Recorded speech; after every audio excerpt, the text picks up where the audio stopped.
Yeah, hi. So, first of all, I'd like to thank the organizer for giving me this opportunity to talk about my latest paper, the Scotto-Sisson model, where we have studied in detail the dark matter phenomenology and the issue of vacuum stability. This talk is based on this following paper in collaboration with Professor Jose Valle and Rahul Srivastava. So we know that neutrinos are massive from oscillations and dark matter exists from cosmology. Hence, the standard model is incomplete and new physics is required to account for this neutrino masses and dark matter. Also, from cosmology, we know that the upper bound on the sum of the lightest neutrino light neutrino masses are order of 10 or order of 0.1 eV. So neutrino masses are at least order of 10 to the power 6 smaller than the electron mass, and this suggests that maybe the neutrino mass mechanism is different from Higgs mechanism. So in principle, you can add right-handed neutrino to the standard model particle content, and then through Higgs mechanism, you can generate the light neutrino mass, but the equal coupling will be very small and hence unnatural. So again, maybe the neutrino mass origin is really different from Higgs mechanism. So there are actually many ways to generate small neutrino masses. For example,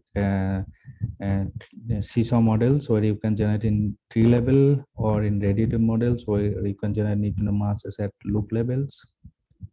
But we want to really ask this question: that is there any connection between dark matter and neutrino masses?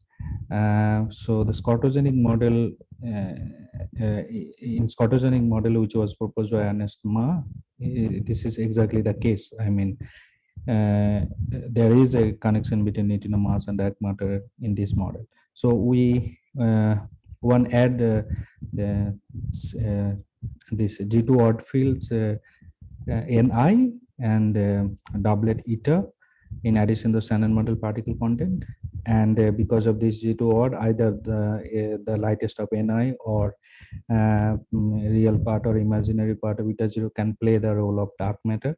And also you see that neutrino masses will be generated through this loop, and we say that these two dark particles actually can play a vital role to generate neutrino masses in this model. Also, if you see the ratio of squared solar to atmospheric mass splitting, that is of order of 10 to the minus 2, and this might suggests that there actually exists two mass scale, and maybe they arise from two very different mechanisms. So one solution can be you can generate the atmospheric scale in tree level and solar mass scale at loop level. So the Scotto-Sisson model actually exactly does this. So this is just the Scottogenic extension of type 1 seesaw with only one singlet neutrino n. So in addition to the standard model particle content, we just need to add two singlet fermions n, f, and one bidoublet eta. And this f and eta are again G2 odd, so they can play the role of dark matter. And you see this atmospheric scale is generated through usual type 1 seesaw, and the solar mass will be generated in loop level. Because of this G2 symmetry, this eta will not get any wave, so you will not have solar mass at tree level. So this you will generate the solar mass through this loop, and so notice that these two terms are actually more important to generate this loop. And this loop function is I have written here the loop function, and you say this m eta r and m eta I, if these two masses are same, then this solar loop this loop actually gives 0. So actually this solar mass scale actually crucially depends on the mass splitting of m eta r and m eta I, which is proportional to lambda 5. You see from these two equations. So if lambda 5 is 0, then the solar mass will be also 0. So finally, you can write the total neutrino mass in this way. So this is the atmospheric part, and this is the solar. And with this approximation, you can simplify this solar mass scale, and you can write it in a compact form. Here you clearly see that it's proportional to lambda 5. So as long as you take lambda 5 small, you can have many choices to have the correct ratio. So here I have just specified some of them, but there are many more possibilities. You see here I have, for all of the benchmarks, I have chosen emitter to be 1 TeV, which I'll show later that this can be a consistent WIMP dark matter. And if it is in TeV scale, you can also produce in at collider. Okay, so let me briefly comment on neutralized double beta decay and lepton flavor violation in our model. So this is the general form when all the light neutrino masses are non-zero. And in principle, you can have cancellation between different phase. And for example, in normal ordering, you can have also zero amplitude for neutralized double beta decay. But note that in our case, we are adding only two singlet fermion, one N and F. And because of this, one of the mass eigenset will be zero. In that case, you will have, if you put M1, for example, M1 0, then you will have only one effective Majorana phase. And in that case, you will have a lower bound. Even for normal ordering, it will not go to G. And in this, these bands are from different experiments, and these are projected sensitivities of future experiments. And also you can have large lepton flavor violation here. There can be two sources. One is scotogenic and other one is seesaw, but seesaw contribution will be small as this singlet Mn will be large to correctly reproduce the atmospheric scale. So the scotogenic contribution will be dominant, and we show here few contours, and this green one is for mu to E gamma order of 10 to the power minus 15, which is pretty close to the experimental limit. You see that even for MF order of TeV and reasonable coupling, you can easily get this large lepton flavor violations. And if MF is order of TeV, you can also produce them at colliders. Okay, now let's discuss the dark matter. Here we can have both possibilities, fermionic dark matter or scalar dark matter, but we'll be more focused on for scalar dark matter, because in case of harmonic dark matter, the same UPA coupling YF will play a role in large in lepton flavor violation and also in dark matter annihilation.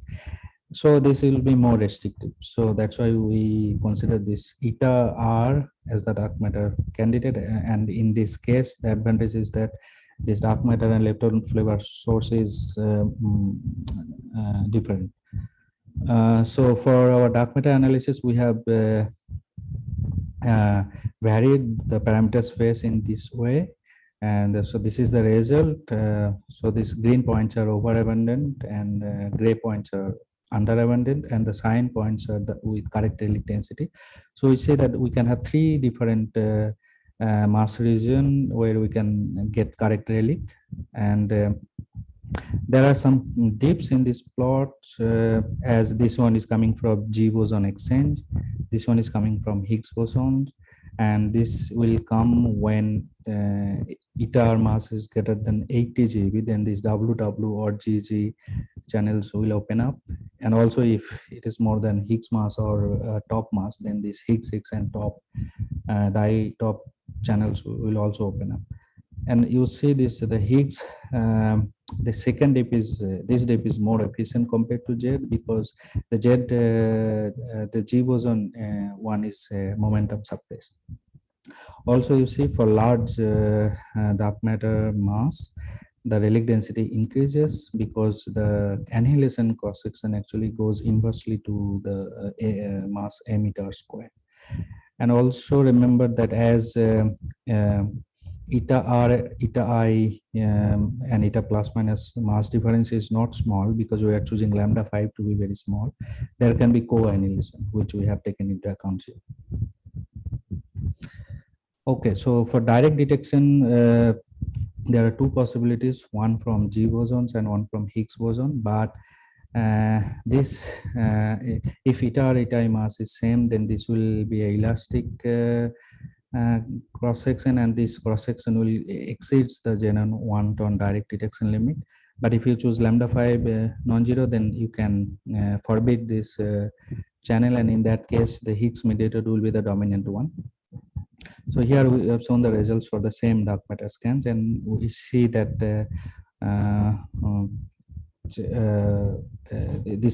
this red line is the Zenon Wanton limit, current limit, and we see that most of the lower dark matter mass is disallowed, and heavy dark matter mass is allowed from Zenon Wanton. And also from LEP 1 and LEP 2, we have bounds on this eta mass, which is, let's say, order of 100 GeV. So we can say the lower dark matter mass region is in conflict with Zenon Wanton and LEP data, but the higher dark matter mass region is perfectly okay. Also, there will be constant from LHC. For example, this invisible Higgs decay, or as H couples to this eta plus minus, it will also contribute to diphoton. So there will be deviation on this R gamma gamma parameter. So we see from these two plot, this is for invisible Higgs decay and this is from R gamma gamma. We see that, so this red region is disallowed and this green region is allowed. So we say that here the intermediate mass region is still allowed from LHC, both from invisible Higgs decay and R gamma gamma.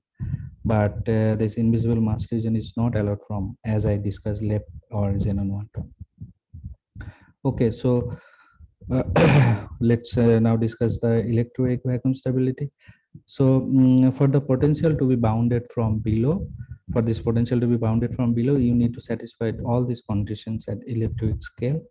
And if you demand to have a, let's say, consistent vacuum all the way up to Planck scale, then these conditions should be valid at each and every energy scale mu. And to check that, we need to derive the RG equations. RG equations for all these quartic couplings. So here I have just written the one loop RG equations, and we see that Yukawa coupling actually gives negative contribution yn and yf to the quartic coupling running, and this mixed quartic coupling actually give positive contribution. So if we choose appropriately this Yukawa coupling and mixed quartic coupling, we can have positive lambda all the way up to Planck scale. So here, these are the one loop RG for Yukawas. So this is the plot for the same dark matter scan, and this says that, okay, so the lower dark matter region will not consider, as this is in conflict with LEP2 LEP data, and the higher dark matter mass region is perfectly allowed, and we see that here lambda 3, 4, 5 can cover a wide range. But the problem is that if you take too large value of these quartic couplings, then it can exceed the perturbativity limit even before the Planck scale through the RG evolution. So we need to choose moderate values of these quartic couplings.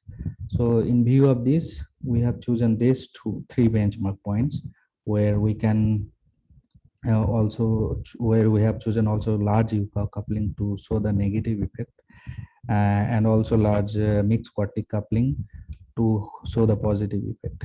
So these are the plots for here. We see that all these quartic, all the stability conditions can be satisfied up to Planck scale if you appropriately choose these quartic couplings. For example, for larger Yukawa coupling, you need to choose little bit large mixed quartic coupling.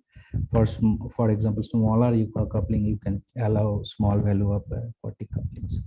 So here we see that we have improved stability properties compared to standard model because of this extra scalar, because of this doublet.